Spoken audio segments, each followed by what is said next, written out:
The Louis Farrakhan scandal among Democrats in Congress and senior Women's March associates should be considered a major news item, given the fallout from the Charlottesville rally that Donald Trump did not attend and with whom he did not associate. To their credit, CNN has begun to give at least some attention to the issue of major progressive politicians and activists associating with a religious preacher known for his harsh views toward a number of ethnic groups, communities, and lifestyle groups. Unfortunately, the indignation concerning Minister Farrakhan is limited to his comments in regards to Jews. While given his recent statement that the Jews are his enemy does indicate that Minister Farrakhan hates Jews, he has for years wrestled with the accusation as shown in this clip concerning reports that he called Judaism a gutter religion. So before we get to that matter, here's a snapshot of the New York Times article from June 29, 1984 concerning that remark, and now let's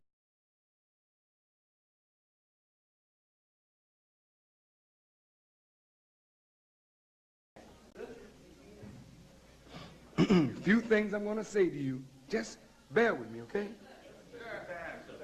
I said they use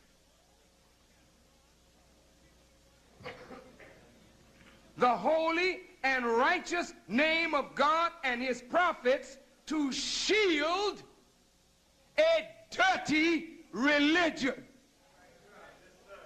That's what I said. I didn't say Islam or Judaism or Christianity was a dirty religion. I said they use the holy name of God to shield their dirty religion. Listen to me good. Many of you practice dirty religion. And we're going to talk today.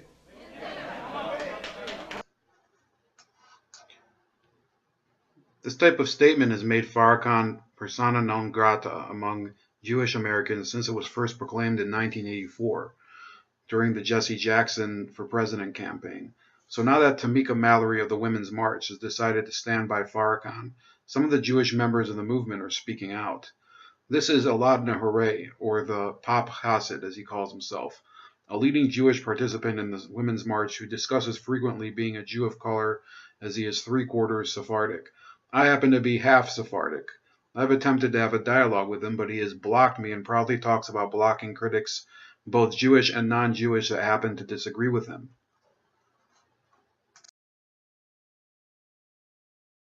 Of Resistance podcast. Welcome to both of you.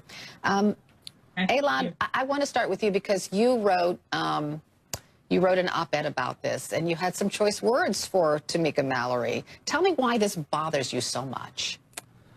I think it bothers me because this is exactly why I feel like I'm part of the left, that this is what needs to be spoken up about, this sort of acceptance of anti-Semitic rhetoric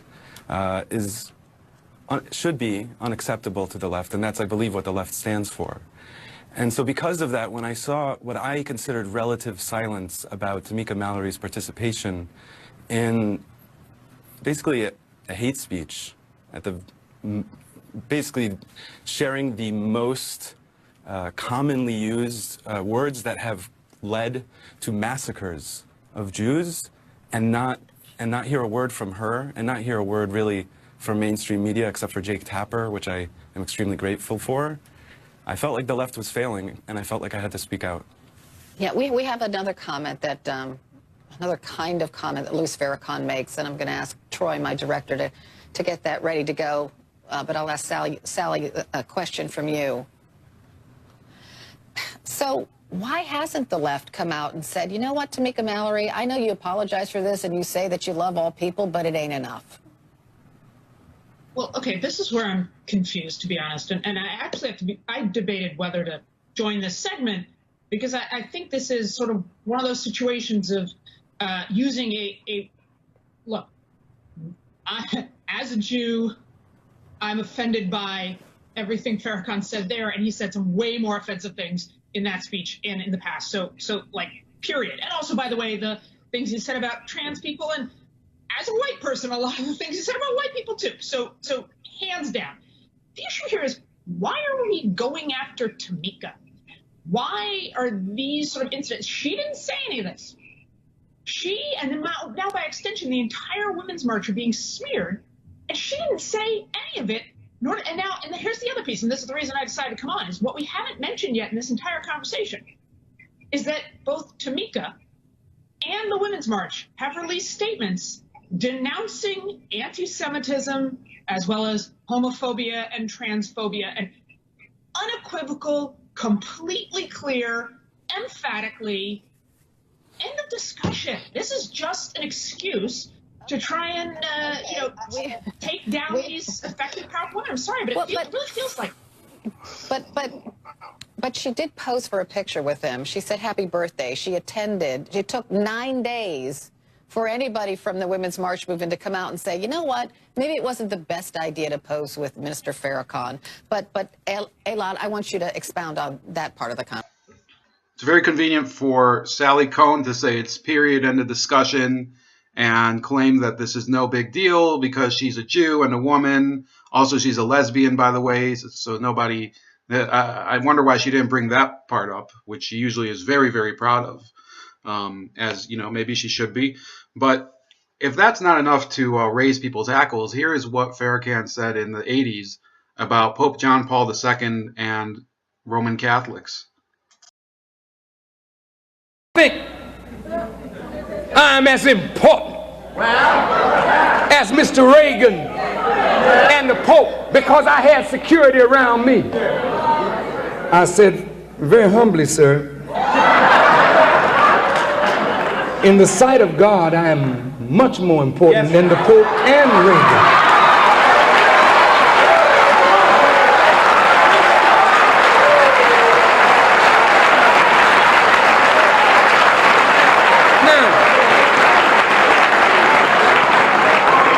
We don't judge importance by a lot of followers. Jesus didn't have more followers than Caesar. He was so much more important. Moses didn't have more followers than Pharaoh, but in the sight of Jehovah, he was so much more important because he carried God's idea. You can't equate a president that is the head of a house of misery and death with a man that represents God's salvation to the people. You can't compare the leader of false religion with God's servant who comes to condemn it, whether you're a Catholic or not. The Pope is not Jesus' vicegerent on earth. He's an imposter. And today, God is going to lift up the skirts of his garment and show you what is underneath it.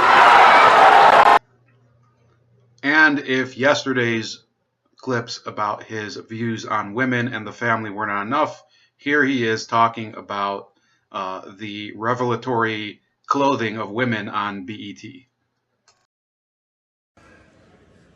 I woke up the other night about 1 in the morning and I turned on the TV because I didn't want to get up. And as I was turning the dial, I hit BET.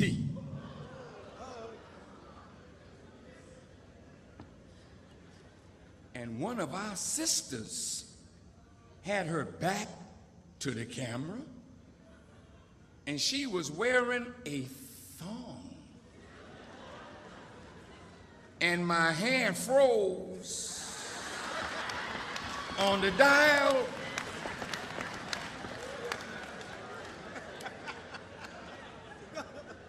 And that sister was doing something with her gluteus maximus that I had never before in my life seen no motion like that. Did you know I could not turn that dial?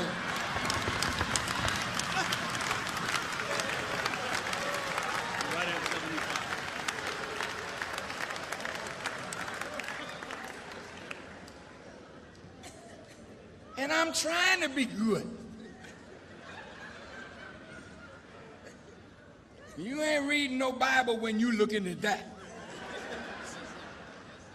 In fact, that'll stop your prayer.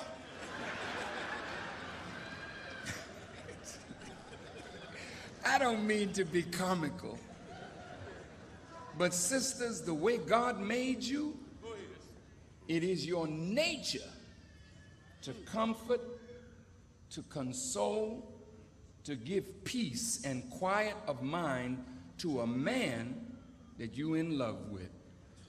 And when you fall in love, any of you sisters in here, when you fall in love, see, now how do you act? The dude come.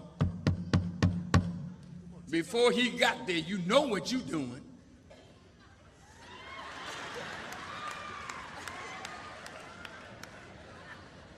You perfume to the hilt.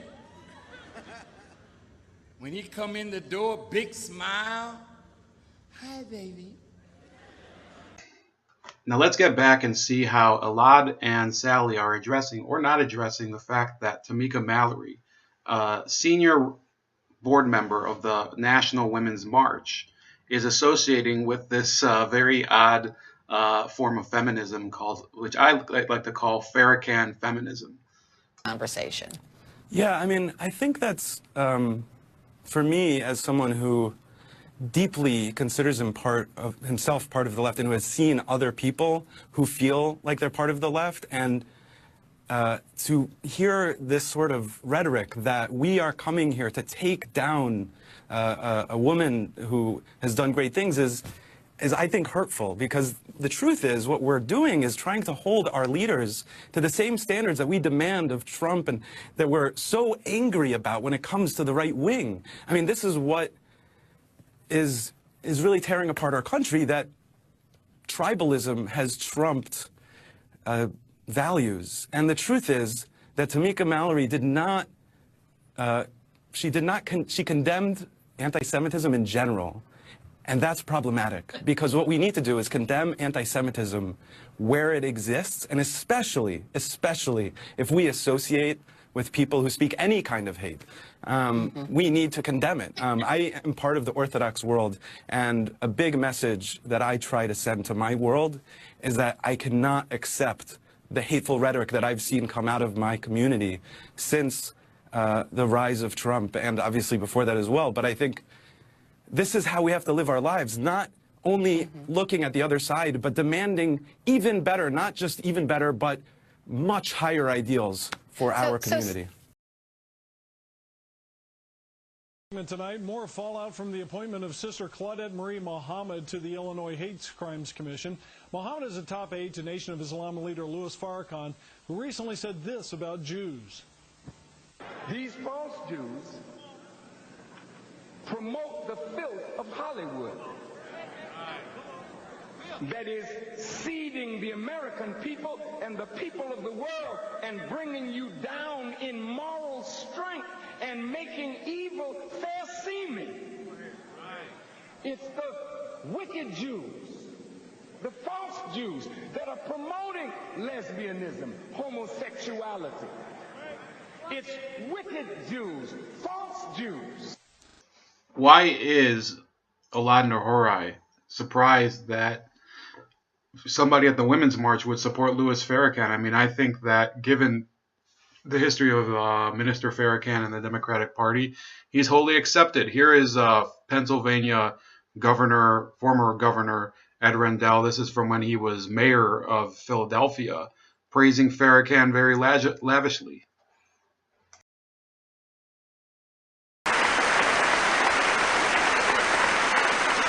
To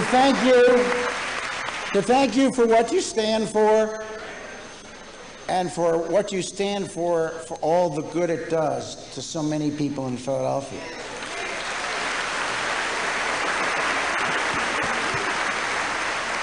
And if there's anybody out here in Philadelphia or Pennsylvania or the United States of America who doesn't know, this is a faith that has as its principles the family. This is a faith that doesn't just talk about family values, it lives family values.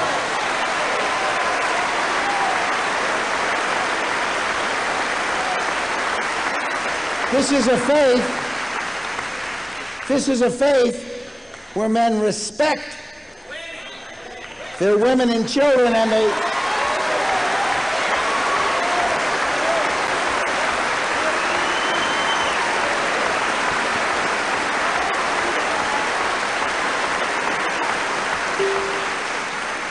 they manifest that faith by staying in the home with them.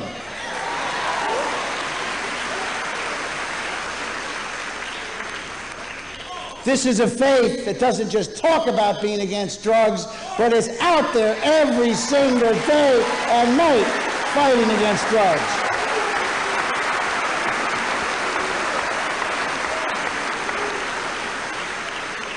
This is a faith that just doesn't talk about the value of education. It imbues in their children and their schools that education is the way to opportunity, a lesson that all Americans could learn.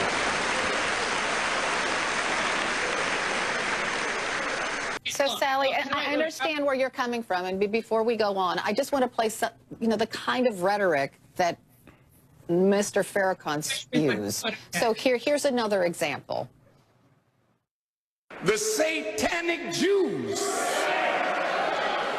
they control everything and mostly everybody. If they are your enemy, then you must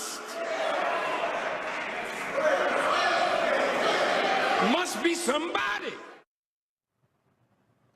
So, Sally, I get what you mean, that Tameka Mallory's presence at a Louis Farrakhan gathering shouldn't smear the entire movement, but it is disturbing. Listen, I was disturbed. First of all, the idea that there's been silence about this, there has not been. And part of the reason that it took time for a statement was that there was so much debate on the left and internal to the Women's March in particular. I can say that for a fact. And in fact, if you are a good movement sort of coalition partner, you try to do these things in responsible ways, talking to people as opposed to just in a knee-jerk way. Let me say two things that bother me here. Well, let me say three things. The first thing that bothers me is Louis Farrakhan. And yeah, when I heard that Tameka, who I consider a friend, had stood with him during the speech and had posted the picture, I was disturbed too. So, period. Do I agree with absolutely everything that everyone I consider, an ally does or says? Absolutely not. But I was upset about it, and I made that known. So first and foremost, two other points. One, unlike Trump or some of the other examples you made, she did apologize. And I have to say, what I've always thought the left stood for is the transformation of people. She said that we believe that people should be able to be better tomorrow than they are today. And by the way, I hope that means everyone, that people who were anti-Semitic one day, we work with, we don't push them away, we engage in conversations, and that transformation. That's point number one. Point number two, I want to be clear. I eventually endorsed Hillary Clinton, even though I think she said some messed up things about race in the past. Talk about, as a Jew, there are a lot of people I've supported, I've stood with in the Jewish community who said who still say some deeply sexist things. We can stand together. We can agree where we agree and still struggle through that. One of the things I thought was so beautiful about the Women's March statement is it said this is hard.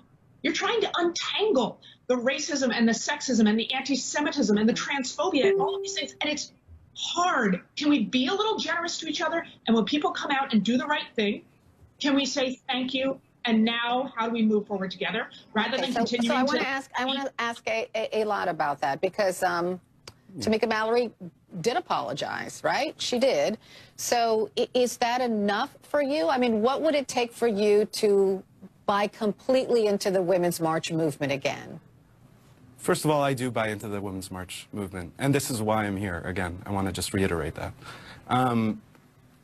I don't think she actually apologized. I don't think she said, I am sorry for not speaking up against Farrakhan.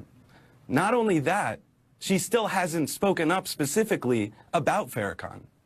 So we keep throwing this word apology around, and first of all, there hasn't been an apology. Second of all, the apology as it's being referred to, even if it was an apology, is relatively empty. As we know, you can't just, one of the biggest issues that we're facing in our country is a lot of people are claiming that they have no responsibility when it comes to racism.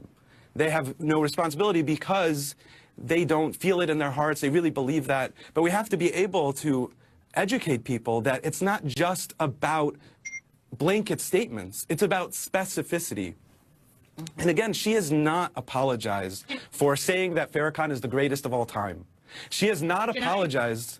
She has not apologized for also afterwards continuing to be defensive about her own rhetoric. Instead, actually, if you look at her article afterwards, there was quite a bit of accusations thrown around about people like me and others who honestly are just in pain and wanting to be heard. That's really all it comes down to.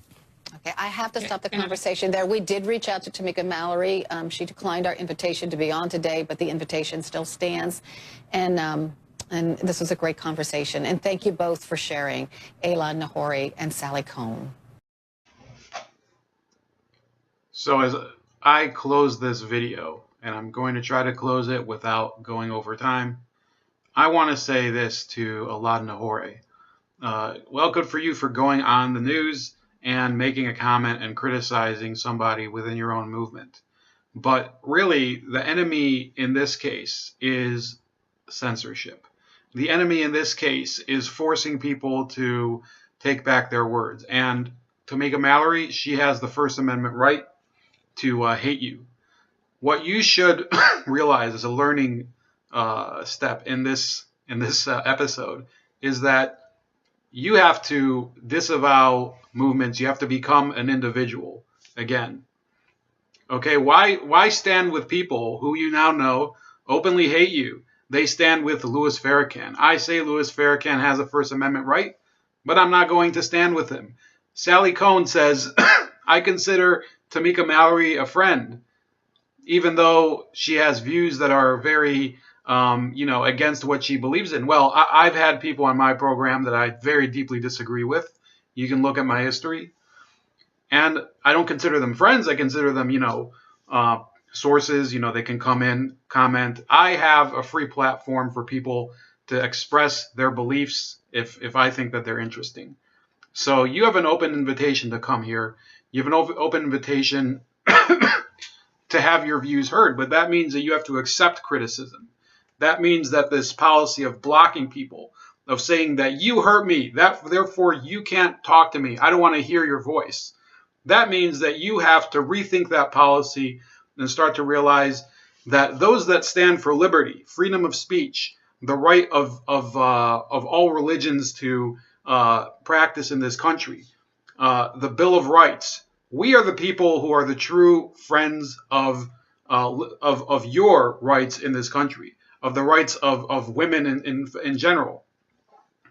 And in the next episode, I'm going to talk about the issue of Farrakhan not being a racism issue. This is a person who, throughout his career, has ruined the lives of his opponents within the Black Muslim community, and even had some of them possibly killed by his followers. So I don't care if you feel hurt by Louis Farrakhan. His freedom of speech is just as sacrosanct under the American Constitution as yours or mine.